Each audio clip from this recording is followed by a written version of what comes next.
আমরা জীবনে বিভিন্ন কারণে বিভিন্ন সময় আমাদের জীবনে এমন ওঠা পড়া আসে, তাতে আমরা আমূল পরিবর্তন হয়ে যাই। অনেক বছর আগে একজন মানুষ আমাকে বলেছিল যে আমি পুরো মেম সাহেব হয়ে গেছি।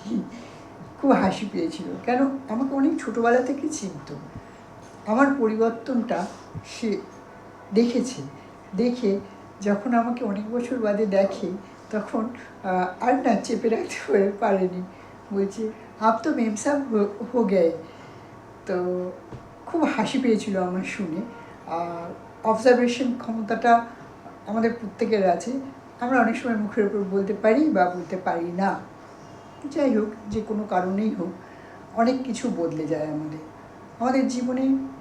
এমন এমন ঘটনার ঘটা ঘটে, কখনো আমরা কারোর দ্বারা অবহেলা পাই, তাতে আমাদের মন খারাপ হয়ে যায়, কখনো অভিমান, কখনো আত্মসম্মানে আঘাত লাগে, তাতে আমরা আর আমাদের সেই যে মাসুমিয়াতটা আর থাকে না। আমরা এই কঠিন বাস্তবে আছাড় খাওয়ার পর আমাদের একটু একটু করে বদলায়। অনেক সময় কী হয়, জীবনে আমরা মানিয়ে নিতে নিতে হাঁপিয়ে যাই, মানিয়ে নেওয়ার আর কোনো রাস্তা থাকে না।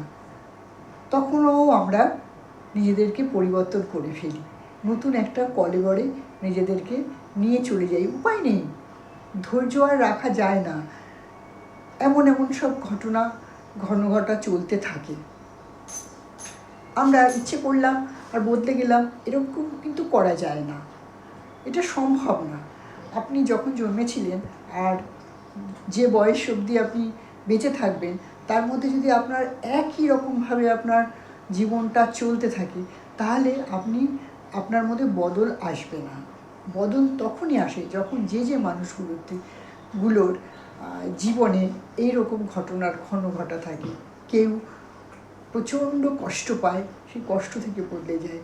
কেউ কারো কাছ থেকে এমন বিট্রিয়াল তাকে করা হয় যে সে আর ভাবতে পারে না, তার কাছে বদল হওয়া ছাড়া আর কোনো উপায় থাকে না। মানুষ তো বাঁচতে চায়, প্রত্যেকেই বাঁচতে চায়, আমি বাঁচতে চাই, আপনি বাঁচতে চান, প্রত্যেকেরই বাঁচার অধিকার আছে। আর সেই বদলটা যদি সে না হয়, তাহলে তার আর বাঁচার উপায় থাকবে না, অকালেই জীবনটাকে শেষ করে দিতে হবে। তো এই যে নানাবিধ কারণ বদল, অনেক সময় কি হয়, আমরা আমাদের বদলের কারণ খুঁজে পাই না, বা সেইভাবে ব্যাখ্যা করতে পারি না। ব্যাখ্যা করতে এই জন্য পারি না, মনটা এত ব্যথায় ভরে থাকে যে ব্যাখ্যা করার মতো ব্যাখ্যা থাকে না।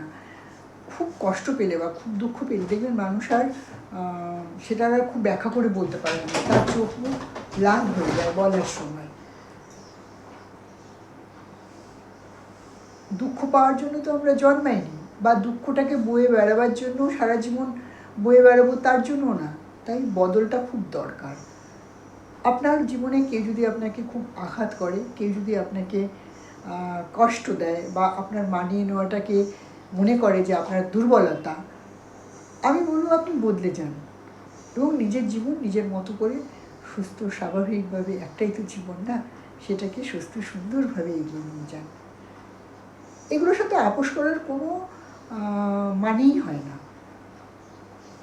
যারা আমার এই ভিডিওটা শুনছে তাদেরকে সবাইকে বলবো, যদি আপনাকে কেউ কষ্ট দেয়, কেউ যদি আপনাকে দুঃখ দেয়, যদি আপনার আত্মসম্মানে আঘাত দেয়, আর যাই হোক, সেই মানুষগুলোর সাথে কন্টিনিউ না করাই ভালো। দুঃখ চাষ করে কী হবে, সুখে চাষ করবো আমরা। এটাই শপথ আমাদের এই জীবনে, যে আমরা সুন্দর করে আমাদের জীবনটা আগামী দিনে এগিয়ে নিয়ে যাব। যে মানুষগুলো আমাদেরকে ব্যথা দেয়, তাদেরকে কোনো উপায় থাকে না, তাদেরকে পরিত্যাগ করা ছাড়া। আপনি চেষ্টা করেও পারবেন না, কেননা তারা তাদেরই মতো। তাই আমরা আমাদেরই মতো থাকতে হবে। আমাদের জীবন, আমাদের একটাই জীবন। কারোর কথায় দুঃখ পেয়ে নিজেকে শেষ করে দেব, বা কেউ অসম্মান করলো বলে আমি আমার নিজের আত্মসম্মানটাকে রক্ষা করব না, না, একদমই না। আমরা প্রত্যেকটা মানুষ ইন্ডিভিজুয়াল, কারোর খোঁটায় বাঁধা গরু না আমরা, যে কেউ খোঁটায় আমাদেরকে বেঁধে রেখেছে, সে যেভাবে চালাবে, বিচুলি দিলে বিচুলি খাবো, ঘাস দিলে ঘাস খাবো, না খেতে দিলে হাম্বা হাম্বা করবো না। আমরা মানুষ, আমাদের প্রত্যেকের মস্তিষ্ক আছে, সেটা ছেলে মেয়ে নির্বিশেষে সবার জন্যই বলছি, এটা শুধু মেয়েদের জন্য বলছি বা ছেলেদের জন্য বলছি তা না, এটা প্রত্যেকটা মানুষই লিঙ্গ ভেদে, ছেলে হোক মেয়ে হোক বা অন্য কোনো জেন্ডার, ট্রান্সজেন্ডারই হোক, যেই হোক, তারা প্রত্যেকেই সুন্দরভাবে বেঁচে থাকার অধিকার প্রত্যেকটা মানুষের আছে। সেই অধিকার আপনাকে কেউ দেবে না, আপনাকেই আপনার অধিকার প্রতিষ্ঠিত করতে হবে এবং নিজেকেই ভালো রাখতে হবে। কেউ ভালো রাখার দায় দেয়নি আপনাকে, আপনার ভালো আপনাকেই করতে হবে। আজকে এখানেই শেষ করছি, আবার একটা অন্য ভিডিও নিয়ে আবার আসবো।